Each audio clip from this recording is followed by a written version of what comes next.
It is the Anfield Wrap in association with The Athletic. I am Neil Atkinson and join me Paul Senior and Gareth Roberts. If you want to sign up to The Athletic, it is theathletic.co.uk/The Anfield Wrap. There's all sorts of reductions there. And we will be joined later on in this show by James Pearce to talk about what he's been up to in this time where we're all trying to get our work done in a way that's interesting. And hopefully this will be interesting for you this week on the Anfield Wrap. So it's a three-part show. Part two will be us going over to James. But we're going to start off. It's going to be about the past and the future. So we're going to talk about key games since Jurgen Klopp's arrived at the very start of the show. We're going to have a chat about that for about 20 minutes. And then we're going to have a talk about how Liverpool are going to try and plan. Each of these conversations is going to be one that's going to be ongoing across the next few weeks on the Anfield Wrap. We know there won't be a game before the 30th of April. But what we also don't want to do for you is just be hitting you with coronavirus-based updates. You've got enough of that going on elsewhere. We want to talk about football with you, and we're going to relax and enjoy that. So we're going to start off with this series talking about Jurgen Klopp's key games, and the first three we're going to address from the 2015-16 season are his first game away at Tottenham, away at Chelsea, and Crystal Palace at home. Those three are chronological. And there's a strange thing, Gareth, isn't there, about the chronology of 15-16 in people's minds, in that West Brom isn't until December. They win at Chelsea before Palace. I was stunned to read that. I think I'm pretty on top of this detail. And I was absolutely stunned to see that Chelsea away comes actually before Crystal Palace at home. And I think in our own minds, we've decided that this team sort of built itself over a period, and then we were all really, really impressed with it, and there was the issues at Anfield, and they just got resolved, and then this was a really impressive team.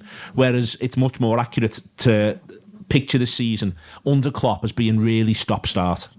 Yeah, I mean, I think romanticism takes over a little bit, doesn't it? And, you know, you mentioned West Brom. Well, we all remember that because, you know, we get the last-minute equaliser, and it's sort of part of the story where he's appealed for us to support the team and get behind the team, and then that was a show of the support, and he comes to the Kop with the players and all that, and that sparked that debate around that.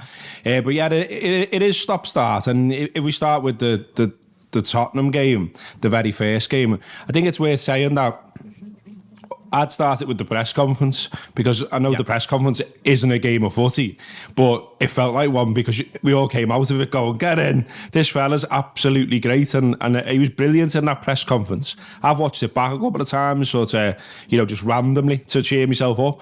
In fact, I suggest everyone does that, because it is brilliant. And like, you know, I remember he bounced in that day, said what he said, and he was absolutely superb. And I got to see him in sort of some of the little breakouts he did away from the main press conference, and he was equally brilliant in them as well.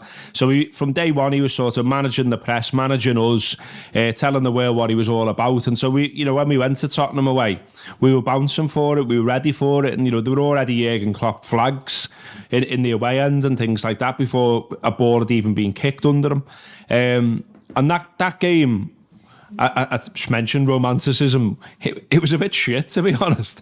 I mean, I think, I think we'd all like to say, oh yeah, there was like this huge Klopp effect. I mean, what Liverpool did do was run.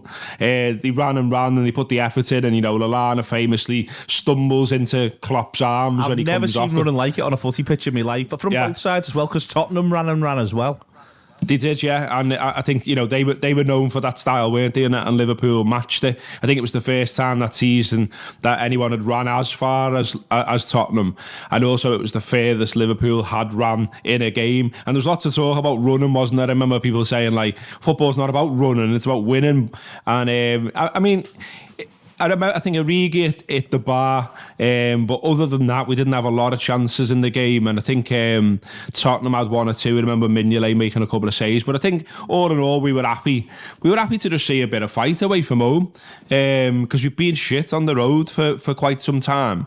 And I think one of the reasons that people wanted Rodgers out was the sort of how weak Liverpool had become. I mean, obviously the end of the season before is the Stoke game and things like that, and people had huge doubts about him remaining as manager. So to see some fight away from home again was very welcome. And then, as you say, we had Chelsea to follow, which we go 1-0 down in that game early on, and then bounce back to win there. And look, there's no bad time to win at Chelsea away. I know Mourinho was under pressure at the time and things like that, but again, that was a fantastic day, Chelsea away, because it was like, sun shining, felt like a new dawn under Liverpool, and we were all very happy. Although, as you say, when you look at the wider picture and the other results around the time, there were some shit ones as well. Still, Paul, on that Tottenham game first. It is a really, really strange sort of feeling, vibe. Liverpool had got a 0-0 at Arsenal and had probably been the better side at the very start of the season, but they'd lost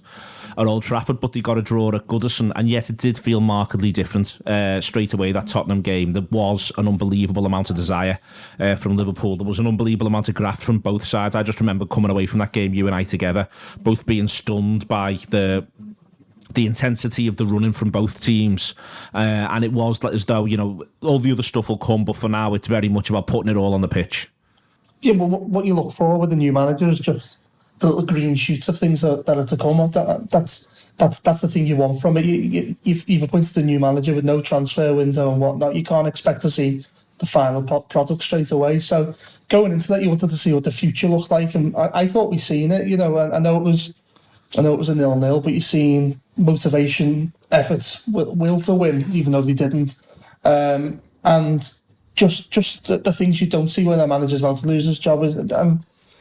I came away, as you said, Neil, with you, and I think we were amazed just by the amount of effort that we put into the game. And yeah, I don't think we've ever pressed like that since, to be honest with you. There has been the counter press, and you see Liverpool press in certain areas, but I think that was almost like he's had what did he have, 9 days before that game that he was in the job, and you get to see a bit of what he wanted off the training ground. But I think it was almost like you're being told to run really hard, but it's not actually as tactically good as what the manager wants or whatnot. It was just pure effort, and everyone going, I'm going to fight for my place, I want to impress the new manager. You could see that he got a grip of the dressing room and turned the spirits around really quickly.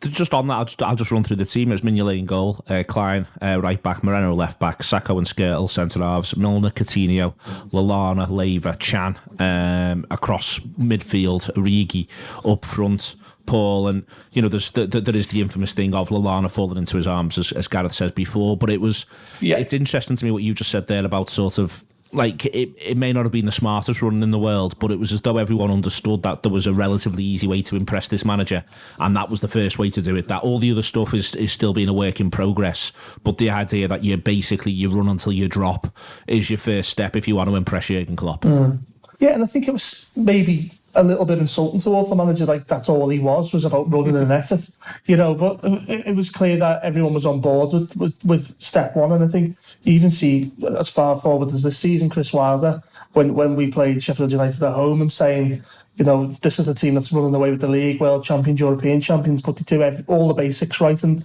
that was just the first sign of us getting the basics right, and that was effort and just a bit of integrity really amongst the squad. Things when you hear phrases like losing the dressing room for outgoing managers, you'd almost seen the cure to that straight away, that he's almost certainly won the dressing room over within them 9 days he'd been in the job, with the doubters to believers and all this. I think his messages that he gave in the Hope Street Hotel at the time, I got through into the dressing room as well.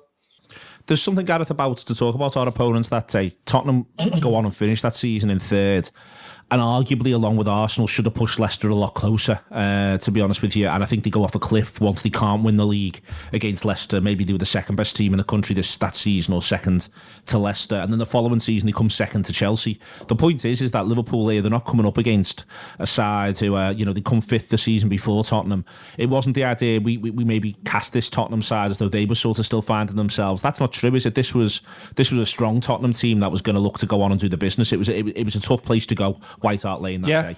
Yeah, absolutely, and I think we all accepted that. And if you think about sort of the build up to the game, people were saying, well, this is a really tough game for Liverpool, particularly given how they've been playing for quite a period of time. So I think they'd only won one of 10 away from home, and also not keeping many clean sheets either. So I think most people would have had it down on the Pools coupon as a home win probably. So Liverpool did all right. It wasn't sort of pulling up trees, but as Paul says, it was early doors, and you just wanted to see something. You wanted to see a reaction. You wanted to see some heart, and I think you saw that. You got that, and so we all come away from it happy. We were happy enough with what we saw in the press conference, and then this game followed, and a battling away draw at Tottenham, who, as you say, have been a good side over quite a period of time, was a good enough start for us all, I think.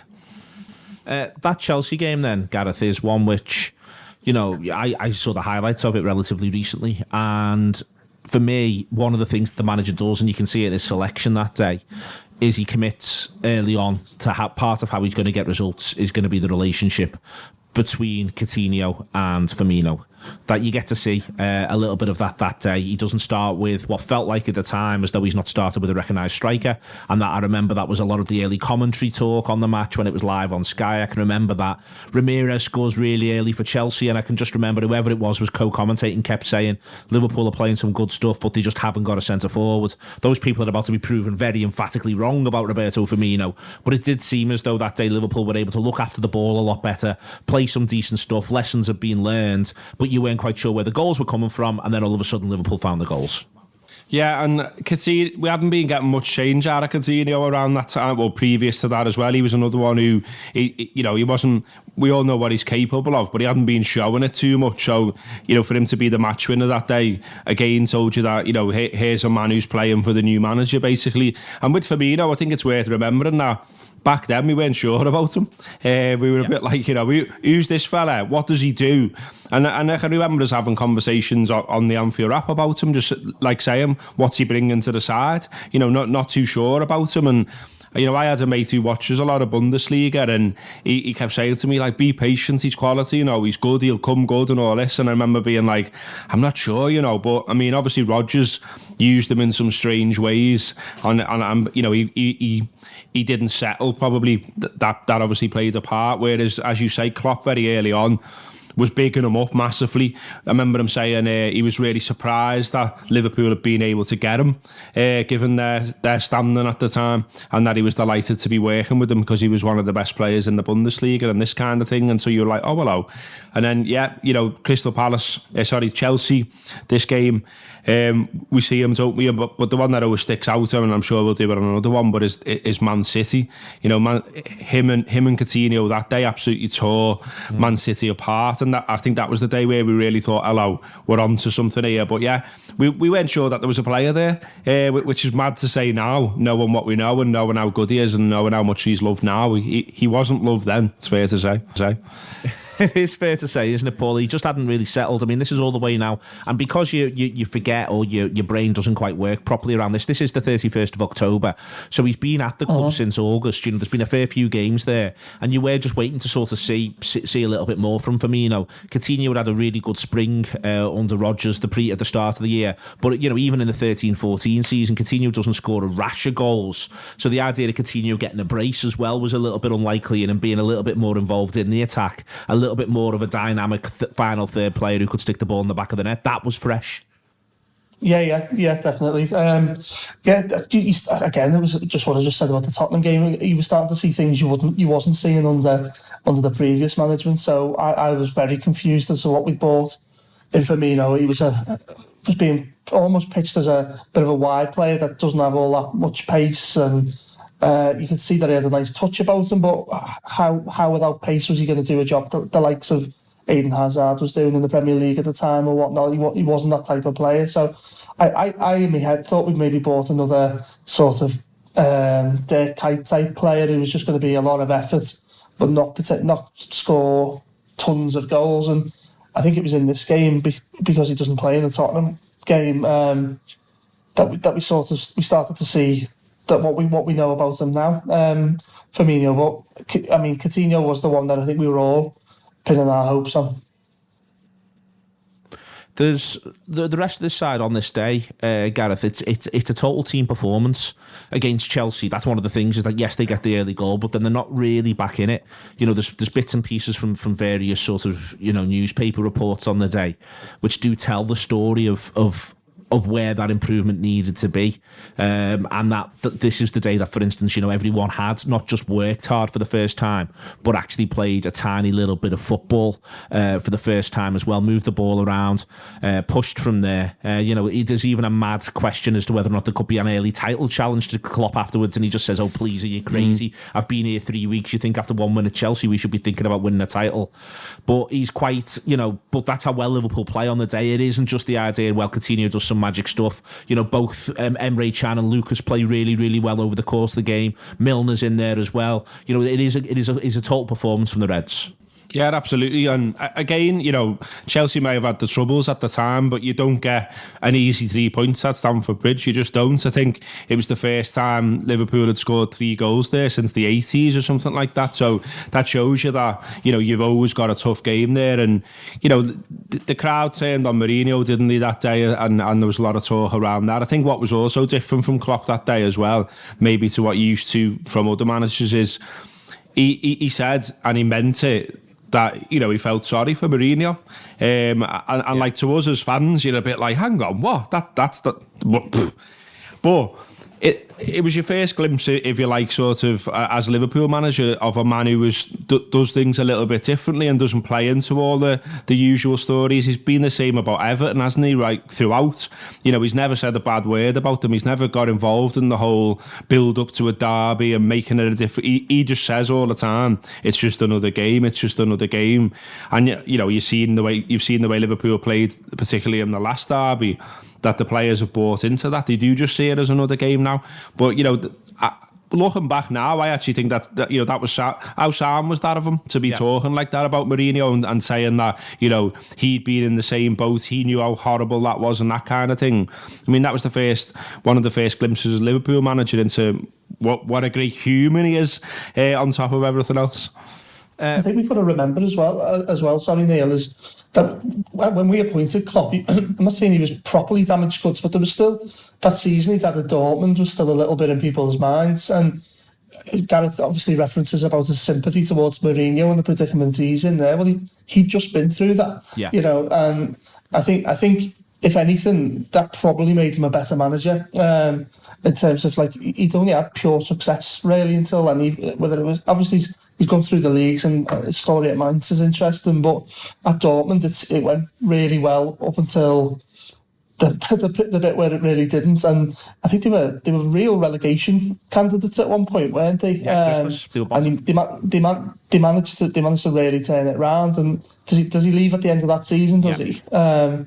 But then he's obviously come into the Liverpool job with people going, oh well, yeah, he did get to them Champions League finals or whatnot. But look at what he's been recently. He has spent force, and I think it was in this game, the Chelsea game, where people started to go, right, okay, he's gonna do something in this job, even though it's gonna take him time, but he's probably gonna do something. And the other thing to point out as well is Benteke, who actually scores a fair few goals that season, and a fair few quite important ones, seals the game as well from a Liverpool point of view to make it 3-1.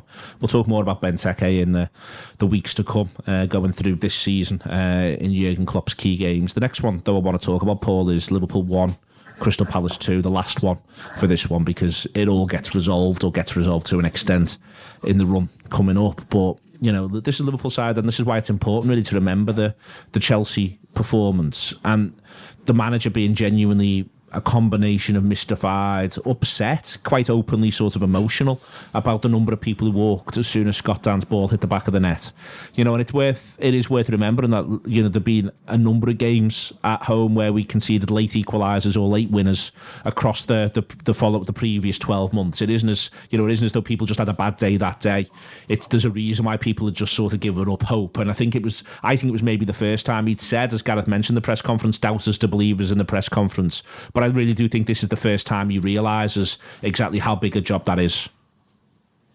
Yeah, definitely. And I only imagine what would happen now if Liverpool conceded a goal in the 82nd minute. You'd almost fancy us still to win the game. And I think that's the message he's trying to teach supporters is you can't give up on us because we'll play to the final whistle. Watch the mentality I'm going to drill into these. And it wasn't a great day. And I remember at the time absolutely detesting Yannick Bolasie. I thought he absolutely had it in for us. But I know when Everton signed him, and even in the future, it was like that bastard hates us. He's going to win a derby for them. Thankfully, that never came true. But yeah, that game wasn't the best, and it was almost like even in such a short space of time that we'd slip back into the old ways of when things weren't going well for us. The cop became toxic, and I remember doing even Anfield Wrap shows around the time, and there was so much chat around goalkeepers, and like every time we pass back to a goalkeeper, which has become sort of a thing that's part of the Klopp brand, where Alisson is so in control. If you pass back, the cop would absolutely rip you in two for putting any pressure on the goalkeeper, and it wasn't a particularly nice place to be, even with Klopp in the job. Gareth, it was unpleasant, I think, and I think it is that sort of he gets to experience it in a way that maybe he just hadn't up to that point. I think he might, we draw 1-1 with Southampton previously. There's a late Mane goal, and that to equalise. It is only an equalising goal, but he is genuinely stunned by it. And the players themselves don't rouse themselves. But what we know now from the way in which the game's talked about is that any surprise if there are people flooding for the exits, as there most definitely were that day. It was a Sunday. It was a 4 p.m. kickoff. That goal goes in at about 5:45, and everyone just thinks, I've had enough, I need to go home.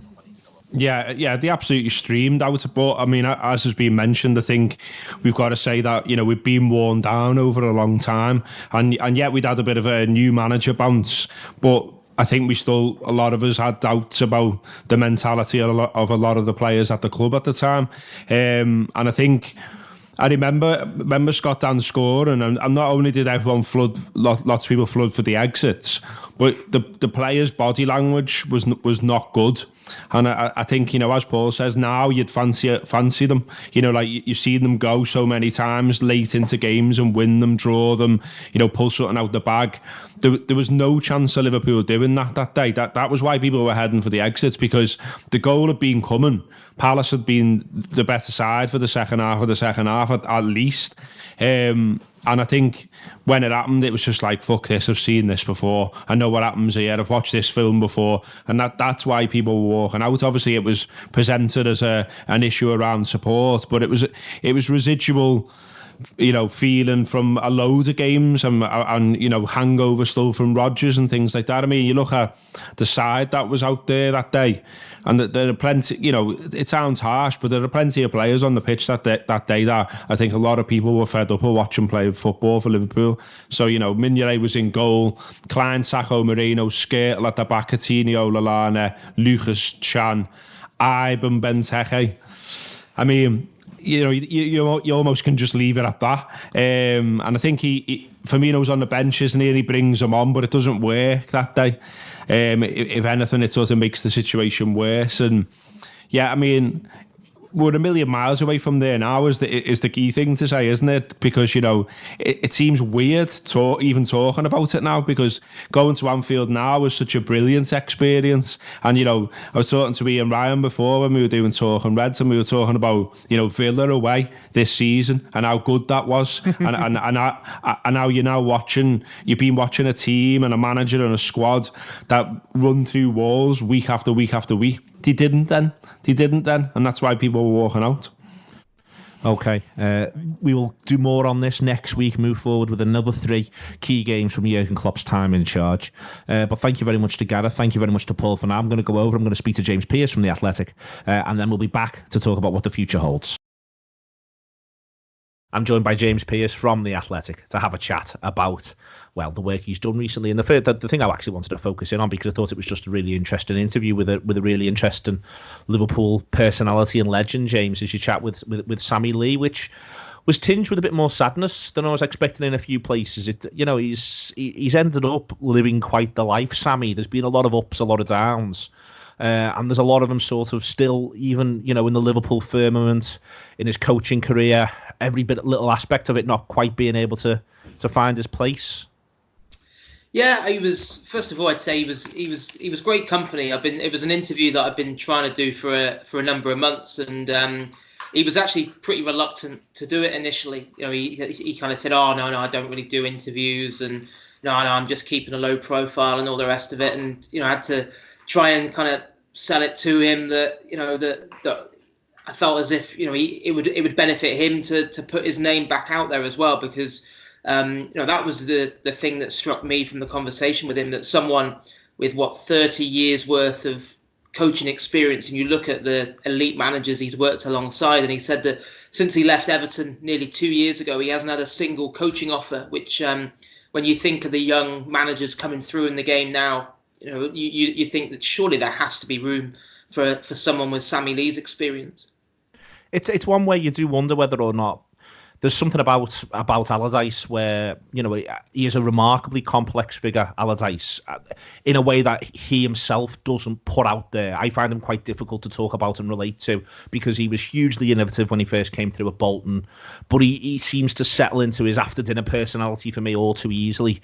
He was he's one of the early adopters of use of statistics as a manager in the modern game in England, in a way that is quite different and was quite distinctive. But now he does appear to sort of be quite happy to, and it's not the right phraseology, but I'll use it, talk sport himself a little bit. And it seems as though he sort of drags Sammy along in his wake there, whereas everyone forgets the really good work that they've both done, that they've done separately. And they are just sort of grouped together, and that does appear to be a frustration for Sammy. Yeah, and I think without a shadow of a doubt, the big Sam, little Sam combo has counted against him. I think there was almost a feeling in football that they come as a package, and almost inevitably that that when Sam Allardyce does answer some SOS call, that Sammy Lee will be guaranteed to be part of the bargain as well, and then Sammy will be back in football. But I think, as Sammy said himself, he said for a start he doesn't even know when. If or when Sam Allardyce does take another job. And he said although they're still close, he said I've never had that conversation with him, that I would definitely be the man to be his number 2 again. I think he has got a bit of an image issue there, in terms of just the way that he's almost, in the way in which Sam Allardyce has been tarnished a little bit by the time at Everton. I think probably Sammy Lee has, as well, as a coach. There's also the wider. Are you doing children there, James? Have you just been hit? Well, I'll keep the recording going, because it'll be a real insight into. It's not all glamour. It's not all Sammy Lee, and it's not all seeing Premier League football, is it, mate? I've just been hit in the head with this. Is that some sort of? Oh my words! What is that? It's a Nerf gun bullet. Let's not. It's not a James with anything else if we can help it. Don't worry at all, James. But we'll keep that in there. I like the idea of an insight to our viewers of your poor misfortune. This is what's happening. This is what everyone's putting up with one way or another, working from home. The rest of Sammy's sort of interview, even there with Liverpool, it feels, he was tentative about coming back to Anfield after everything that had gone on at Everton. Even his whole sort of playing and coaching legacy at Liverpool's under discussed and also quite difficult to pin down. You would have thought, being a local lad in one of the greatest ever English football teams, in a Liverpool team, his status would be unimpeachable, whereas that isn't the case. No, and again, I think that's why hopefully that article kind of gives a more of a maybe a rounded feel, and a reminder for some, if it's needed, about what else Sammy Lee has done and achieved in his time in football. Because let's not forget, he was part of one of the all-time great Liverpool teams, won a ridiculous amount of silverware. Yeah. Under Paisley and under Joe Fagan, and then it was there at the start of Kenny Dalglish's reign as manager. He was, and then I think you only have to look at the way that the managers have kept by him over the years. You think it was Souness who brought him onto the coaching staff in '92, and then he was retained right the way through Roy Evans and Gerard Houllier. You don't survive that long unless you're very good at your job. And then even when Rafa Benitez came in 2004, I think that says a lot about Sammy Lee's personality. The fact that Benitez asked him to stay on, and he said, do you know what, it wouldn't be right. He said, if I was part of the success under Houllier, then I was part of the perceived failure if it was time for a change. So he went separate ways, and worked with the England squad for 5 years, went to 2 World Cups with Sven-Goran Eriksson. And then I think probably one of the saddest parts of the interview was hearing him talk about that very short spell he had at Bolton. Because I must admit, I never really kind of realised how much he craved being the number one. I always saw Sammy Lee as someone who was almost quite happy to be in the background and just loved the day-to-day with the players rather than the actual intensity and scrutiny and spotlight of being the main man. But I thought he spoke really well on that. He typically of him as well. He said it was all. I said to him, surely 14 games, which is all he had as Bolton manager. You must think, well, that's not enough time. And he said, no. He said, I made so many mistakes. He said it's like one of his biggest disappointments in football, because he said he'd been building up to that for so long, and he feels like he made a mess of it. But the fact that he's never really been out of work for any period of time before now, I think says a lot as well, because even after what happened at Bolton, he was quickly back in work, because wherever he's been, people have admired the work that he's done.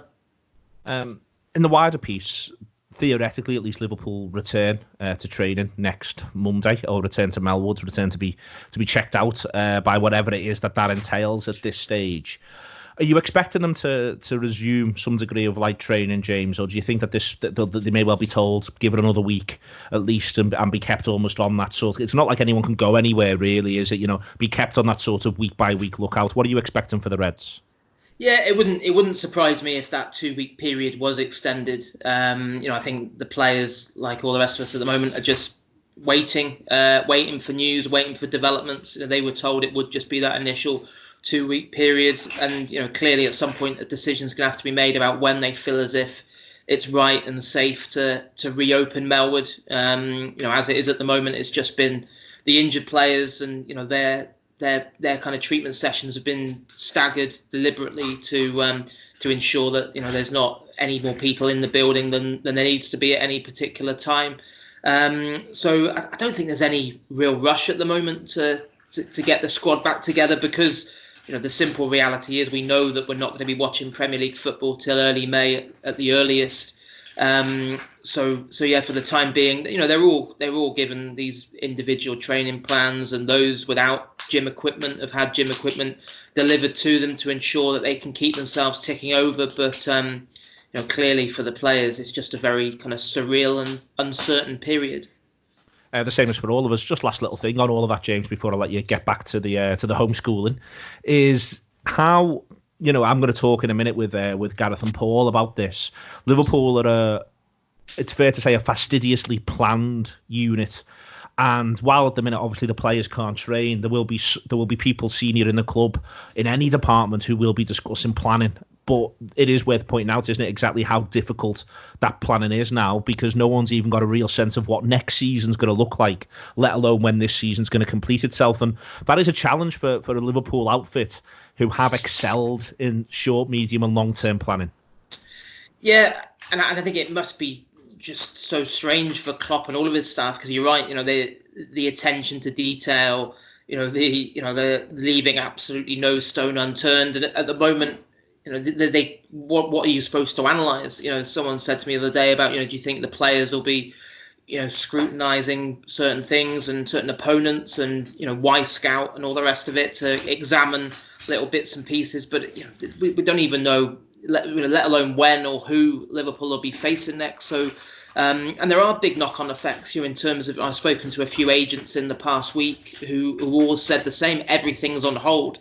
Nobody's doing any transfer business or making any strides towards deals happening, because no club knows when football's going to resume. As you said, what does next season even look like? I mean, at the moment, it's not a necessity, or there's no matter of urgency, but we've got issues already, surrounding, if the season does go beyond the end of June, which is looking, increasingly likely, where does that leave people like Adam Lallana, whose contract is up at the end of June? There's issues there. Of course, the transfer window officially opens in the middle of June, and then you could register players from the 1st of July. But I don't really see how it could possibly work that clubs could sign players to actually play any part in the end of this season. Surely the transfer window is going to have to be shifted to after the end of whenever this season is completed, for there to be a gap before the next one. But that's why I think, everything like that is just on hold at the moment, because nobody knows, how long we're going to be in this situation for. Thank you very much to James. Let's go back to Gareth and Paul to explore some of that further. Thanks very much to James. More from him and Simon across the next few weeks to work through the work that they've been getting up to for The Athletic. Do sign up if you get the opportunity to do so. theathletic.co.uk/the Anfield Wrap. I'm back with Paul and Gareth to talk through what the future holds, really. And Gareth, I was thinking about this last night, working on a little bit of this show.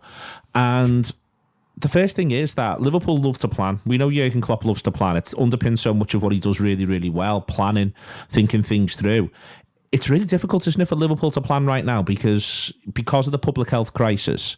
We don't really know what next season might even look like at this point. How many scenarios do Liverpool need? I think it might be 4. They need to plan for a full season. They need to plan for a season that might be a third of a season, 2/3 of a season.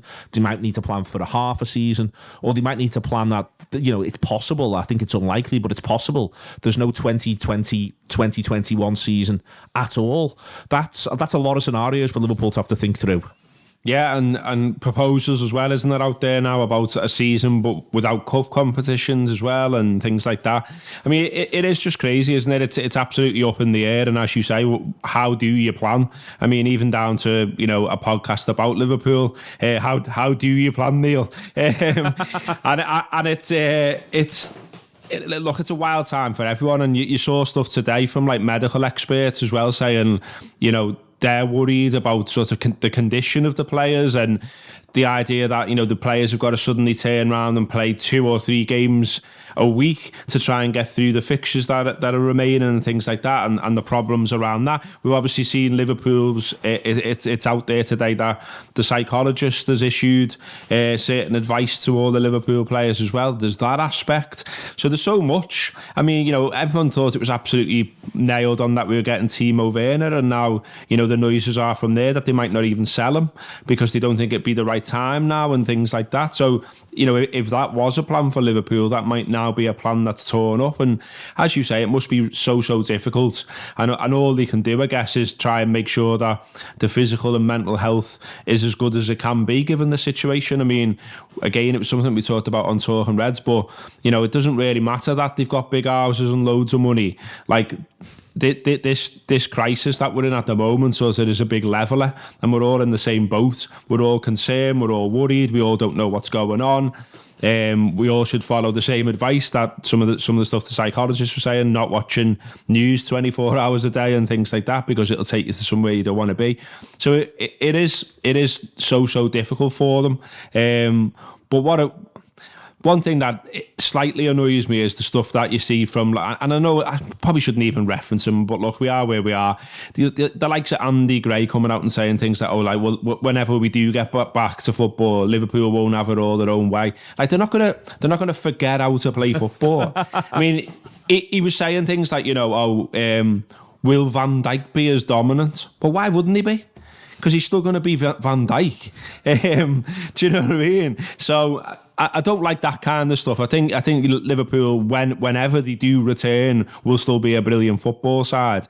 And if anything, they might be even more pumped up given what they've had to sit through. I think, certainly the next time I get inside Anfield, I know already that I'm going to be like an absolute madman. I'll be going wild. I'm going to sing my heart out for 90 minutes or more because I'm unbelievably missing me football fix now and realising what it means to me. And I'm sure there are thousands of people in the same boat. So when we do get it back, it'll mean an awful lot. But as you say, really, really difficult for the club to plan anything right now. It is. There's lots and lots of positives, but I think the key part of the Klopp approach, we just talked earlier on about the early days, Paul, but the key part of the Klopp approach, I think, that we've seen is the scale and the vision around the plan and being able to adapt those plans. Yes, Liverpool have done that quite well. You look at the way in which they've changed the way they use the fullbacks because the footballers they are as moulded and shifted. I don't think anyone ever wrote that down as a big idea, but instead Liverpool have shown that they can adapt. Klopp can adapt, but it has all been through the idea that Liverpool sort of just know where they are, where they want to be, exist in their own bubble. it is going to be difficult, isn't it? You know, Michael Edwards has rightly been praised for the work he's done across the last 4 or 5 years, but now that work has never been harder, to be quite honest with you, because he's got no real sense of time frames around anything that he does. Klopp's in the same boat. Everyone's just left now, whereas Liverpool normally in March would be working harder than ever on maybe not even just the season to come, but even the season after that. Yeah, I don't know how he meant to plan. I mean, Liverpool's competitive advantages have often been through pre-seasons, and we've always known who we were going to sign early on and whatnot. And as Gareth references, whether that was Timo Werner or whether we had someone to cover a fullback for the next season or what. I don't know how they plan for that anymore. So it does give us a little bit of a dint in our armour, really, because I think a lot of our success has been built on the back of all the departments coming together and being ahead of the game, and everyone looking at Liverpool and going, "Oh wow, haven't they got a plan? Haven't they got a vision?" Well, this does affect that a little bit, and that's not something I'm scared of, because I think we're such a way ahead. We can sort of recover, and those who are behind, well, that's going to affect their planning. They can't plan any better than we can plan, can they? They can't surpass exactly. us. So Yeah, exactly. So, but you'd like to think that the clear distance that Liverpool have been able to put between themselves and the other 19 Premier League clubs this season has been through, mad amounts of detail and planning, which sometimes when you get to look inside Liverpool and see what's actually going on, you go, this is ridiculous. You think that is our main competitive advantage, but there was even talk about us this season just having pre-season in Europe, wasn't there, and not having a commercial tour, and you think that would be unlikely now. So is it a good old pre-season at home now, where you just play domestic games, because it does look likely that that's what it's going to be? It's also stuff like, Paul, thinking right the way through it. It may well be that I expect Liverpool to be quite busy in the transfer market, and it's still possible that they will be, but there is actually, you can make a bit of an argument that if you don't know what's going to happen next, you do a little bit of what we have, we hold. If it is going to be possibly a 19-game season, well, then it is easier to think, do we really need to bring in a backup striker? And that's why Liverpool, there will be that sort of, obviously the business arm of Liverpool will want to know what's happening. We'll be working on what's happening with the Premier League, but there'll be the sporting arm, which will be, well, what are we projecting here? Because we do need to be able to reach out to other clubs.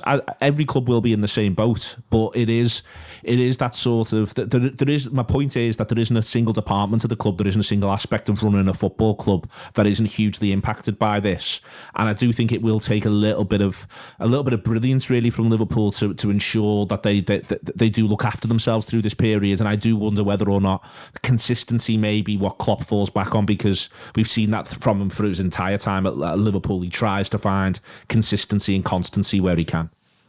Yeah, the concern is, I suppose, that we had such a quiet window last year that maybe they were planning on a much bigger one this. Obviously, we've signed Adrian and Minamino in that time, but that was it, really. And you do wonder whether there was a couple of things at play here for this summer, which was the next piece of maybe the Jurgen Klopp contract almost, the next couple of years, his next team, whether this was the year that they were going to sign some younger footballers or some what would come in as fringe players and become the future of Liverpool. That's what I always had in my mind, is obviously we're so strong with the first 11 at the moment, whether you've got to develop these lads that they think are going to come in and bed them in for a few years, and then they can start taking places as players get older.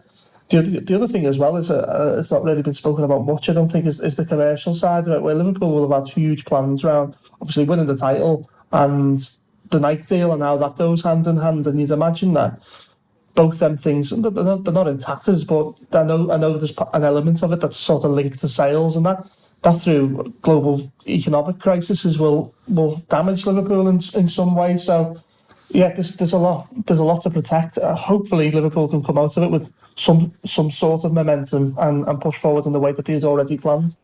The other aspect where there could be some momentum, Gareth, and we'll go into the commercial stuff across the next few weeks because I am fascinated by it.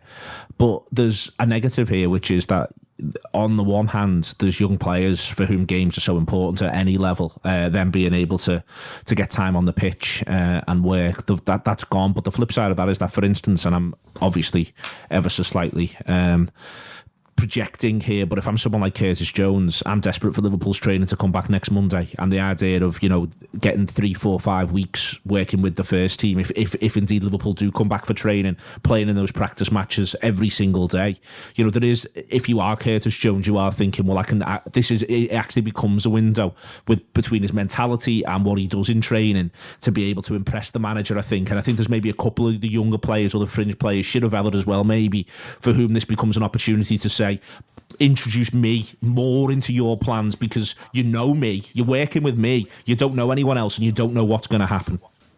Yeah, it could be a window for them. Equally, the other side of that is that, you know, they would have wished they were in training right now. They would have wished they'd been around and about the club right now. And, you know, to stop, you know, it's back to the thing that we said lots of times on various shows, that you can't recreate match fitness. The only way to recreate it is playing in matches. So they're all going to be a way off whenever they do return. But you're right to say that, you know, it's a weird dynamic full stop now, in that, you know, when Klopp is planning, you know, things like if he's literally watching Curtis Jones in training every day, Curtis Jones can do things to influence the manager. Right now he can't, and yet the manager's still got to plan. So, you know, Curtis Jones might be sitting at home going, shit, like I might have lost my way here now, or, you know, so this is why it's really important that the club has got the psychologists on board and they're saying the right messages to the players all the time about sort of, you know, you can only control what you can control and don't worry about the rest type of stuff. I mean, that's something we sort of all need to take heed of. My worry on it all really is that I know all the right noises are being made now about the season being finished and all that, but, you know, obviously there's probably scenarios there where it maybe doesn't. I don't know. None of us know, do we? My worry about it, though, if for some reason the tide turns and it starts heading that way, is that I think it'd be very hard for this group to sort of go to the well again, if you know what I mean. Yeah. To go that close to a title and then be denied it in these circumstances would be an unbelievable blow mentally. I mean, you know, they've done brilliantly, and we've said it over and over, and rightly so, that, you know, they lose a European Cup final and then to come back, be as brilliant as they were in the league, but still not win it with 97 points, and then win the European Cup, and then put this season on top of all that. You know, for then that season then not to be rewarded, you know, that would be a devastating blow. So I think we have to also to hope and pray that the season is seen out at some point, that we do get that trophy in the end, and that's where our competitive advantage will lie, in that, you know, we all think that we are going to be crowned Premier League champions eventually, and the feel good around that will be massive. It'll be a reminder to everyone in football of where Liverpool are at and why you should come and sign for them.